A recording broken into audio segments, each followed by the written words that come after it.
ನಿಧಾನ. ತುಂಬ ಸುಸ್ತಾಗಿದ್ದೀರಾ? ಬನ್ನಿ ರೆಸ್ಟ್ ಮಾಡಿ. ಪರವಾಗಿಲ್ಲ ಬಿಡು ಮಲ್ಲಿ, ಭೂಮಿಕಾ ಅವ್ರ ಜೊತೆ ನಾ ಇರ್ತೀನಿ. ಬಾಬ್ನವ್ರೆ, ಅಕ್ಕವ್ರ ಸೇವೆ ಮಾಡೋಕ್ಕೆ ಈಗಲಾದರೂ ಅವಕಾಶ ಕೊಡಿ. ನಾನು ಆಸ್ಪತ್ರೆಗೆ ಬರ್ತೀನಿ ಅಂತ ಅಂದಾಗಲೂ ಬೇಡ ಅಂತ ಮನೆಯಲ್ಲೇ ಬಿಟ್ಟು ಹೋದ್ರಿ. ಈಗಲಾದರೂ ಬಿಡಿ. ನೀವೊಬ್ಬರು ಎಷ್ಟು ಕಷ್ಟಪಡ್ತೀರಾ? ಅಲ್ಲಿ ಕಷ್ಟ ಅಂತ ಏನಿದೆ, ಭೂಮಿಕಾ ನನ್ನ ಹೆಂಡತಿ. ನಿಮ್ಮ ಹೆಂಡ್ತಿನೇ, ಇಲ್ಲ ಅಂತ ಯಾರು ಹೇಳಿದ್ದು? ಜೊತೆಗೆ ನಮ್ಮ ಅಕ್ಕ ಕೂಡ. ಅವ್ರನ್ನ ನೋಡ್ಕೊಳ್ಳೋ ಅಂತ ರೈಟ್ಸ್ ನನಗೂ ಇದೆ, ಫಂಡಮೆಂಟಲ್ ರೈಟ್ಸ್. ಎಲ್ಲದನ್ನು ನೀವೇ ಮಾಡ್ತೀನಿ ಅಂದ್ರೆ ಹೆಂಗಾಗತ್ತೆ? ನಿನಗೆ ರೈಟ್ಸ್ ಇಲ್ಲ ಅಂತ ಹೇಳ್ತಾ ಇಲ್ಲ ಮಲ್ಲಿ. ಗಂಡ ಇದ್ಮೇಲೆ ಹೆಂಡತಿ ನೋಡ್ಕೊಳ್ಳೋ ಜವಾಬ್ದಾರಿ ಅವಂದೇ ಆಗಿರುತ್ತೆ. ಅದು ಬೇಸಿಕ್ ರೈಟ್ಸ್ ಅಷ್ಟೇ ಅಲ್ಲ, ಅದೊಂದು ಡ್ಯೂಟಿ, ಅವ್ನು ಮಾಡಲೇಬೇಕು. ಅದೇನೋ ಸರಿ, ಆದ್ರೆ ಹೆಣ್ಮಕ್ಳಿಗೆ ಹೆಣ್ಮಕ್ಳಷ್ಟೇ ಕಂಫರ್ಟೇಬಲ್ ಆಗೋದು. ನೀವೆಷ್ಟು ಚೆನ್ನಾಗಿ ನೋಡ್ಕೊಂಡ್ರು ಕೆಲವೊಂದು ವಿಷಯಗಳನ್ನ ನಾವಷ್ಟೇ ನೀಟಾಗಿ ಹ್ಯಾಂಡಲ್ ಮಾಡ್ತೀವಿ, ತಿಳ್ಕೊಳ್ಳಿ.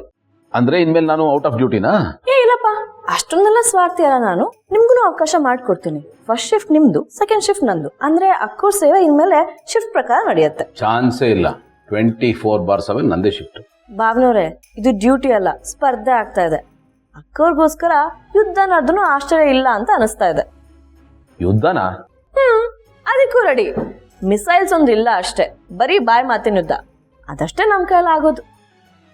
ಒಂದು ಕೆಲಸ ಮಾಡಿ, ನೀವಿಬ್ರು ಡಿಸ್ಕಷನ್ ಮಾಡ್ತೀರಿ, ನಾನು ಹೋಗಿ ರೆಸ್ಟ್ ಮಾಡ್ತೀನಿ. ಆಮೇಲೆ ಡಿಸೈಡ್ ಮಾಡಿದ್ಮೇಲೆ ಬಂದು ಯಾರು ಸೇವೆ ಮಾಡ್ತೀವಿ ಮಾಡಿ. ಅಯ್ಯೋ ಅಕ್ಕರೆ, ಒಂದು ನಿಮಿಷ. ಬಾವ್ನವ್ರೆ, ಈಗ ನಾವಿಬ್ರು ಮಧ್ಯೆ ಕದನ ವಿರಾಮ. ಅಕ್ಕರೆ, ನೀವು ನನ್ನ ಜೊತೆ ಬನ್ನಿ. ಹುಷಾರು. ನಿಮ್ಮ ಭೂಮಿಕಾ ಹುಷಾರಾಗೇ ಇರ್ತಾರ. ನಿಜವಾಗ್ಲೂ ಹೇಳ್ಬೇಕಂದ್ರೆ ಹಾಸ್ಪಿಟ್ಲಿಂದ ಮನೆಗೆ ಬರೋ ದಾರಿಯಲ್ಲಿ ಮನ್ಸು ತುಂಬ ಭಾರ ಆಗಿತ್ತು.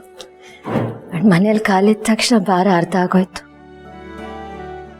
ನಿಮ್ಗಳಿಂದ ಥ್ಯಾಂಕ್ ಯು. ಹ್ಞೂ ಅಕ್ಕರೆ, ಆಸ್ಪತ್ರೆಯಲ್ಲಿ ಡಾಕ್ಟರ್ಸ್ ಟ್ರೀಟ್ಮೆಂಟ್ ಕೊಡ್ತಾರೆ, ಇಲ್ಲಿ ಫ್ಯಾಮಿಲಿ ಟ್ರೀಟ್ಮೆಂಟ್ ಕೊಡುತ್ತೆ. ಅದೆಷ್ಟು ಪವರ್ಫುಲ್ಲು, ಇದು ಅಷ್ಟೇ ಪವರ್ಫುಲ್. ಒಂಥರ ಪವರ್ ಬ್ಯಾಂಕ್ ಇದ್ದಂಗೆ, ಹಾಗೆ ವರ್ಕ್ ಆಗೋದು. ಸರಿ, ಡಾಕ್ಟರ್ ಫೀಸ್ ಎಷ್ಟು? ನನ್ನ ಫೀಸ್ ತುಂಬಾನೇ ಸಿಂಪಲ್. ಅಕ್ಕವ್ರು ಯಾವಾಗಲೂ ಹೀಗೆ ಖುಷಿ ಖುಷಿಯಾಗಿರ್ಬೇಕು ಅಷ್ಟೇ. ಓಕೆ, ಹೋಗೋಣ. ನಿಧಾನ.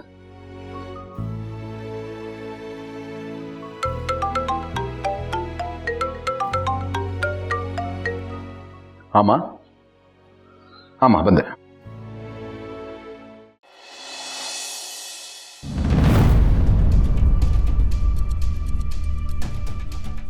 ಅಮ್ಮ, ಏನಮ್ಮ ಬರಕ್ಕೆ ಹೇಳಿದ್ದು?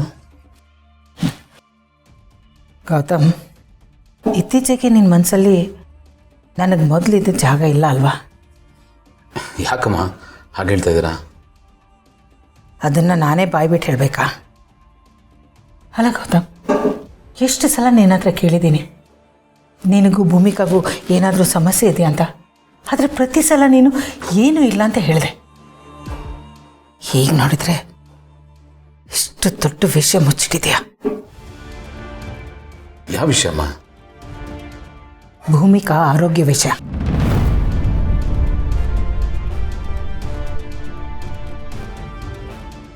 ನಿಮಗೆ ಗೊತ್ತಾಯ್ತಾ? ಒಂದೇ ಮನೇಲಿರಬೇಕಾದ್ರೆ ಎಷ್ಟು ದಿನ ಅಂತ ವಿಷಯ ಮುಚ್ಚಿಡೋಕ್ಕಾಗತ್ತೆ ಗೌತಮ್? ಒಂದಲ್ಲ ಒಂದಿನ ಹೊರಗೆ ಬರುತ್ತಲ್ವಾ? ನಾನು ಬೇರೆಯವ್ರ ಬಾಯಲ್ಲಿ ವಿಷಯ ಕೇಳಬೇಕಾ? ಹಾಗಾಗಿ ನೀನು ನನ್ನ ಹತ್ರ ವಿಷಯ ಹೇಳ್ಬೇಕಲ್ವಾ? ನಿಮ್ಮಿಂದ ಮುಚ್ಚಿಡಬೇಕು ಅಂತಲ್ಲಮ್ಮ. ಈ ವಿಷಯ ಯಾರಿಗೂ ಹೇಳ್ಬಿಡಿ ಅಂತ ಭೂಮಿಕಾ ಅವರು ಹೇಳಿದ್ರು.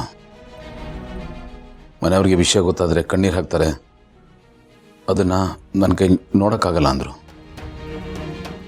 ಅವ್ರಿಗೆ ತಮಗಾಗಿರೋ ಕಾಯಿಲೆಗಿಂತ ಬೇರೆಯವ್ರ ರಿಯಾಕ್ಷನ್ ಹೇಗಿರುತ್ತೆ ಅನ್ನೋದೇ ಭಯಮ್ಮ. ಅದಕ್ಕೆ ಎಲ್ಲರೂ ಕತ್ಲಲ್ಲಿ ಇಟ್ಬಿಡ್ತೀರಾ? ಹಾಗಿದ್ರೆ ನಾವೆಲ್ಲರೂ ಒಟ್ಟಿಗೆ ಒಂದು ಮನೇಲಿ ಯಾಕೆ ಇರಬೇಕು ಗೌತಮ್? ಖುಷಿ ಇರಬೇಕಾದ್ರೆ ಎಲ್ಲರೂ ಒಟ್ಟಿಗಿರಬೇಕು, ಕಷ್ಟ ಆದರೆ ದೂರ ಇರಬೇಕಾ? ಅದಕ್ಕೆ ಸಂಬಂಧಗಳಿರೋದು. ನಾನು ಅದನ್ನು ಹೇಳಿದ್ನಮ್ಮ, ಅದಕ್ಕೆ ಅವ್ರು ಒಪ್ಪಲಿಲ್ಲ. ಎಲ್ರಿಗೂ ಈ ವಿಷಯ ಗೊತ್ತಾಗೋದು ನನಗೆ ಇಷ್ಟ ಇಲ್ಲ ಅಂತ ಹೇಳಿದ್ರು. ಆದರೂ ಗೌತಮ್, ಇಷ್ಟು ದೊಡ್ಡ ವಿಷಯ ನೀನು ಮುಚ್ಚಿಡಬಾರ್ದಾಗಿತ್ತು. ಅಲ್ಲ, ನಾಳೆ ಈ ವಿಷಯ ಏನಾದರೂ ನಿಮ್ಮ ಅತ್ತೆ ಮನೆಯವ್ರಿಗೆ ಗೊತ್ತಾಗಿ ಈ ವಿಷಯ ನಮ್ಮ ಹತ್ರ ಯಾಕೆ ಮುಚ್ಚಿಟ್ರಿ ಅಂತ ಕೇಳಿದ್ರೆ ಏನು ಉತ್ತರ ಕೊಡ್ತೀಯಾ? ನನಗೂ ಗೊತ್ತಿಲ್ಲಮ್ಮ, ನಾನು ಅದನ್ನೇ ಯೋಚನೆ ಮಾಡ್ತಾಯಿದ್ದೀನಿ. ಬಟ್ ಅವರ ಮನಸ್ಸಿಗೆ ವಿರುದ್ಧವಾಗಿ ಹೋಗೋದಕ್ಕೆ ನಂಗೆ ಧೈರ್ಯ ಅಲ್ಲಮ್ಮ. ನೀನು ಅವಳ ಗಂಡ, ಇಂಥ ಸಮಯದಲ್ಲಿ ನೀನು ಅವಳ ಜೊತೆ ಇರಬೇಕು ಸರಿ, ಆದರೆ ಎಷ್ಟು ದೊಡ್ಡ ಭಾರ ನೀನು ಒಬ್ಬನೇ ಹೇಗೆ ಹೊತ್ಕೊತೀಯ? ನೀನು ಎಷ್ಟೇ ಗಟ್ಟಿಯಾಗಿದ್ರೂ ಒಂದು ಹಂತದಲ್ಲಿ ಮನಸ್ಸು ಕೈ ಚೆಲ್ಬಿಡುತ್ತೆ ಗೌತಮ್.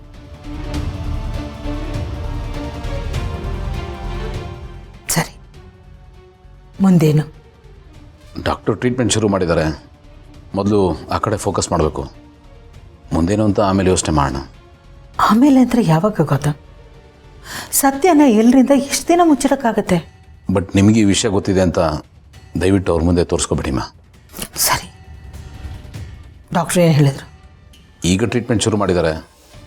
ರೆಸ್ಪಾನ್ಸ್ ನೋಡಬೇಕು ಅಂತ ಹೇಳಿದ್ದಾರೆ. ಯಾವ ಸ್ಟೇಜ್? 4th stage. 4th ಸ್ಟೇಜಾ? ಅಮ್ಮ ನೋಡಿ, ಅದಕ್ಕೆ ನಾನು ಈ ವಿಷಯನ ಹೇಳಲಿಲ್ಲ. ಬಟ್ ಪರಿಸ್ಥಿತಿ ಇನ್ನೂ ಕೈ ಮೀರಿಲ್ಲಮ್ಮ. ಡಾಕ್ಟರ್ ಹೋಪ್ಸ್ ಕೊಟ್ಟಿದ್ದಾರೆ, ನೋಡೋಣ. ನೋಡು, ಇಷ್ಟು ದಿನ ನೀನೆಲ್ಲ ವಿಷಯ ನನ್ನ ಹತ್ರ ಮುಚ್ಚಿಟ್ಟೆ. ಆದರೆ ಇನ್ನು ಮುಂದೆ ಏನೇ ಆದರೂ ನೀನು ಬಂದು ನನ್ನ ಹತ್ರ ಹೇಳ್ಕೊ. ಸರಿಮ್ಮ.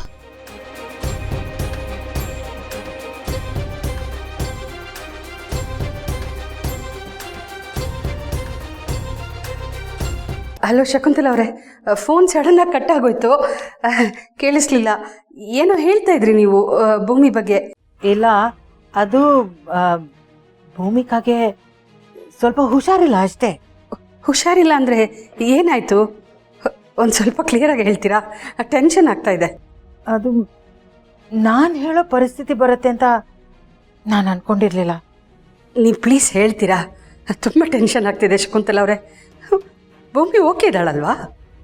ಅದು ಹೇಗೆ ಹೇಳಬೇಕು ಅಂತ ನನಗೆ ಗೊತ್ತಾಗ್ತಾ ಇಲ್ಲ. ಹಲೋ ಹಲೋ ಶಕುಂತಲ ಅವರೇ, ಅದು ಭೂಮಿಕಾಗೆ ಕ್ಯಾನ್ಸರ್ ಆಗಿದೆ.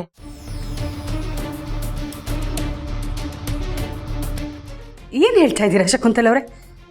ನಮ್ಮ ಭೂಮಿಗೆ ಕ್ಯಾನ್ಸರಾ? ಹೌದು, ಇದ್ದಕ್ಕಿದ್ದಾಗೆ ಗೊತ್ತಾಗಿತ್ತು. ನೀವೇನು ವರಿ ಮಾಡ್ಕೋಬೇಡಿ, ಗೌತಮ್ ಎಲ್ಲ ನೋಡ್ಕೋತಿದ್ದಾನೆ. ಟ್ರೀಟ್ಮೆಂಟ್ ನಡೀತಾ ಇದೆ, ಭೂಮಿಕಾಗೇನೂ ಆಗಲ್ಲ. ನೀವು ಧೈರ್ಯವಾಗಿರಿ, ಓಕೆ? ನಾನು ಫೋನ್ ಇಡ್ತೀನಿ, ಓಕೆ? ಬಾಯ್.